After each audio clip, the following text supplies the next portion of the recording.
I'm coming to you today from my kitchen, where I have literally prepared hundreds of meals for my family.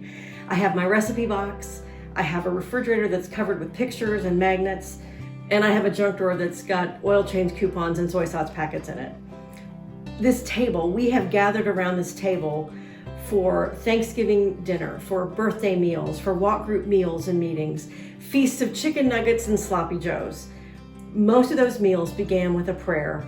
And I can't help but think about a prayer that I've heard many, many times before a meal. It goes like this. I'm sure you've heard it too. Thank you for the food you're about to receive, and bless the hands that prepared it.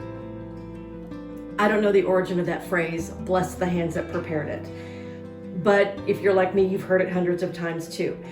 It's a blessing of gratitude for the one who took the time to prepare the meal and to serve the meal that you're going to receive. But today in my kitchen, I'm thinking about a different meal. I'm thinking about the hands that prepared that meal, the hands that served that meal, and the hands that blessed that meal. The Thursday night before Jesus died, he gathered with his disciples in the upper room.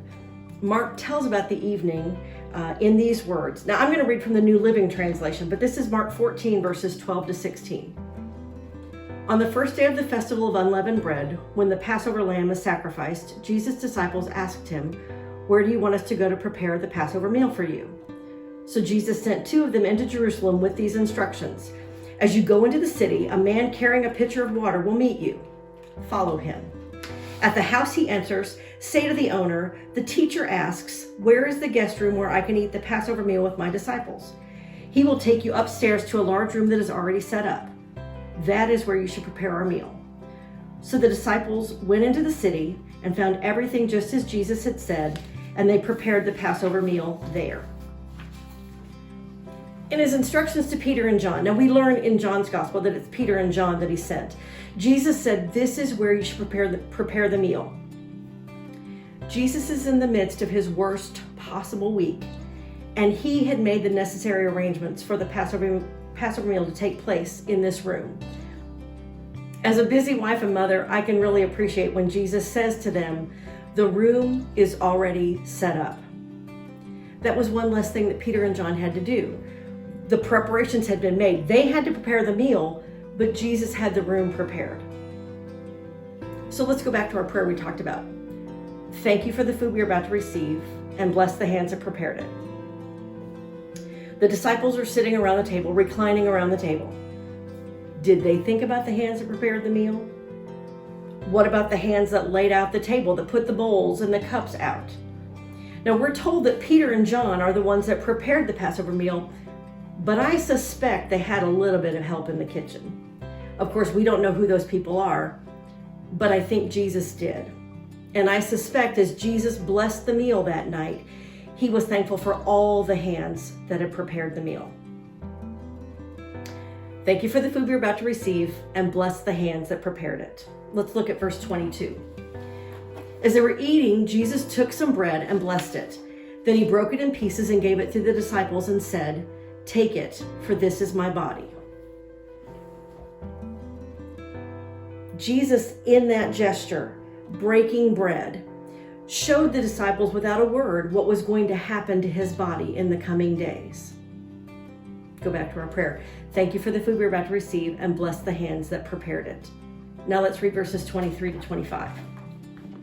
And he took a cup of wine and gave thanks to God for it. He gave it to them, and they all drank from it. And he said to them, "This is my blood, which confirms the covenant between God and his people. It is poured out as a sacrifice for many. I tell you the truth, I will not drink wine again until the day I drink it new in the kingdom of God."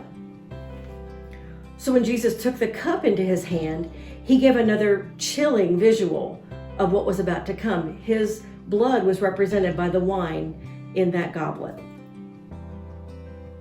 Thank you for the food we're about to receive, and bless the hands that prepared it. In John's gospel, we read that as they were reclining at the table, Jesus got up after the meal and walked over and got a basin of water and a towel and bent down and washed the disciples' feet. He took their dirty, nasty, dusty feet into his hands and washed them. Now, in just a couple of days, these same hands The gentle hands that formed the stars, hands that healed a blind man, hands that patted the backs of children as they came to see him, those hands will be stretched out and nailed to a cross. And it's those same hands that hold us now, more than 2,000 years later. During this Holy Week, I can't think of a better place to be than in the hands of Jesus. So the next time you're at a meal and someone prays and you hear, "Thank you for the food we're about to eat, and bless the hands that prepared it," I hope you smile. And I hope you're grateful for the hands that did take the time to prepare that quesadilla or the sloppy joes that you're going to eat. But I also hope you're thankful for Jesus' hands, his precious, strong, and yet very gentle hands. Hands that broke bread, hands that shared a cup, hands that washed feet, and hands that stretched out and died for us. I hope you're thankful for those blessed hands.